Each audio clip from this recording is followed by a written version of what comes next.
Have a stubborn dirt ring around your outdoor planter that pressure washing just won't remove? In this video, I'll show you a simple way to get your concrete looking clean again, using items you probably already have at home. Supplies. You've got a few easy cleaning options to choose from. Dish soap mixed with warm water, oxygenated bleach mixed 1-to-1 with water, a baking soda paste, or a simple white vinegar and water solution. You'll also want a stiff bristled brush and some clean water for rinsing. Apply solution. Apply your chosen cleaning solution directly onto the dirt ring. Be generous here.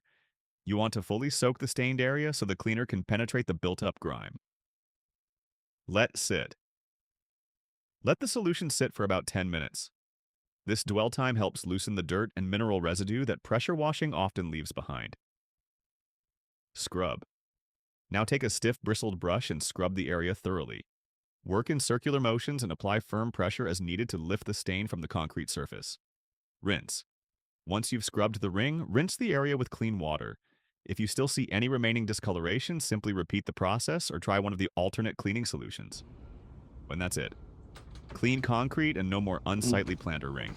I think I fixed it. Simple household cleaners, a little dwell time, and some scrubbing can make a big difference. If you found this tip helpful, be sure to like, subscribe, and check out the rest of the Good Housekeeping playlist for more quick home and yard care tips.